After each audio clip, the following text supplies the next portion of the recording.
네, 주안의 만나 7월 29일 월요일 묵상을 함께 나오도록 하겠습니다. 오늘 말씀은 예레미야 40장 1절에서 16절까지의 말씀으로요. 예레미야의 선택과 그다랴의 통치라고 하는 제목으로 함께 묵상을 나오도록 하겠습니다. 오늘 본문에서는 예루살렘의 멸망 뒤에 예레미야가 살 곳을 선택하는 내용과 그다랴의 통치에 대한 내용을 함께 말씀을 하고 있습니다.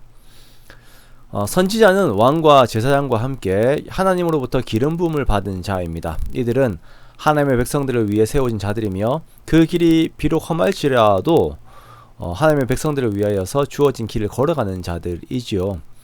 비록 그렇게 하지 못한 자들도 있었지만 예레미야는 끝까지 하나님의 백성들과 함께하는 모습을 보여줍니다. 예루살렘이 망하게 되고 이제 남은 바벨론은 남은 예루살렘을 관리하는 단계에 들어가게 됩니다. 여기에서 사령관 느부사라단이 그 역할을 담당을 하는데요. 먼저 느부사라단은 예레미야를 포로로 끌고 가다가 라마에서 풀어주게 됩니다. 느부사라단은 유다가 멸망한 이유가 유다의 신의 진노로 이렇게 되었다라고 하는 것을 알아요. 그리고 이 일에 일어날 것에 대해서 예레미야가 예언을 했었다는 것도 알았던 것 같습니다. 그래서 느부사라단은 예레미야에게 호의를 베풀지요.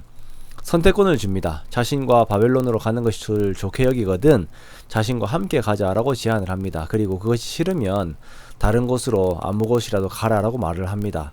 그리고 예레미야가 돌이키기 전에 정보를 하나 주는데요. 사반의 손자 아히감의 아들 그다랴가 유다의 총독으로 세워져 있으니까 유다로 가는 것도 어떠냐라고 제안을 합니다.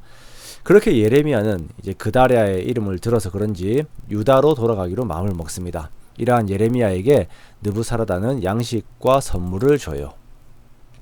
예레미야가 유다로 다시 돌아가는 결정은 쉬운 것이 아니었을 것입니다. 인간적으로 보면 느부사라단의 호의를 받고 바벨론으로 가면 더 나은 삶이 기다리고 있지요. 그러나 예레미야는 자신의 백성들과 함께 하기로 하였습니다. 그렇게 그는 황폐해져 버린, 망해버린 유다로 돌아가서 남은 백성들과 거주하게 됩니다. 모든 행동의 기준들이 자신의 이익에 근거하는 요즘에 예레미야와 같이 신앙적인 신념을 따라서 움직이는 것은 참으로 귀한 믿음의 본이 됩니다. 그리스도인들이 세상적인 이익이 아닌 믿음의 가치를 따라 살아가는 이 삶을 우리는 귀하게 여기고 또한 그러한 길을 함께 걸어가야 할 것입니다. 예레미야가 돌아온 유다는 상당한 혼란이 있는 곳이었습니다. 그렇겠죠. 나라가 완전히 망했고 그 안에서 질서가 잡혀야 하는 상황이었습니다.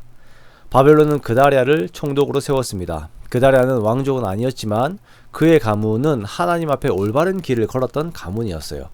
그의 할아버지인 사반은 성전에서 발견한 율법책을 요시야 왕에게 전해주었던 사람입니다. 그의 아버지 아히감은 예레미야의 편에서 많은 변호를 하였던 사람이었습니다. 그다랴는 현재 일어나고 있는 유다의 상황들이 하나님의 뜻임을 알고 받아들이기로 하였습니다. 그렇게 그는 남아있는 백성들을 다독이고 그들이 삶을 살아갈 수 있도록 이끌었습니다. 그다랴의 통치 안에서 백성들은 포도주와 여름 과일과 기름 등을 이제 모을 것을 이제 준비를 합니다. 이것은 느부사라단이 지시한 것과 동일한 것이에요.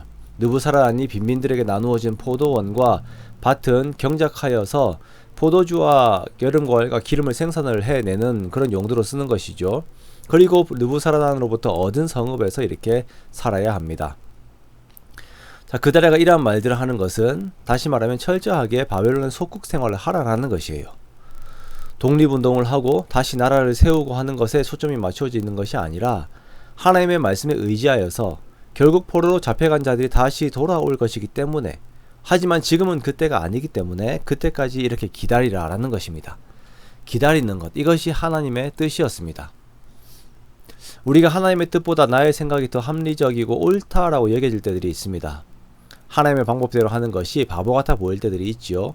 그때 우리는 거기에다가 인간적인 방법을 섞습니다. 내가 가지고 있는 생각과 방법이 더 타당하다라고 하는 생각에 하나님의 뜻을 저버리고 세상적인 방법으로 밀고 가려 할 때들이 있습니다. 자, 그런데 신앙생활을 하다 보면 답답해도 하나님께서 말씀하신 바에 의거해서 참고 견디고 그 상황을 유지해야 할 때들이 있습니다. 무조건 결과를 내고 무조건 열정적으로 가는 것이 아니라 그 방향을 잘 보면서 하나님의 때를 기다리는 것이 신앙의 표현일 때가 있습니다. 그러므로 사랑하는 성도 여러분, 혹시 공명심과 같은 것으로 조급함이 있다면 하나님의 뜻이 어떤 것인지를 먼저 살피면서 그 안에서 천천히 걷는 우리가 되기 원합니다. 속도보다 중요한 것은 방향입니다. 그렇게 주님께서 이끄시는 올바른 방향 안에서 주님의 때를 항상 바라보는 저와 여러분의 복된 삶이 되시기를 주님의 이름으로 축원합니다.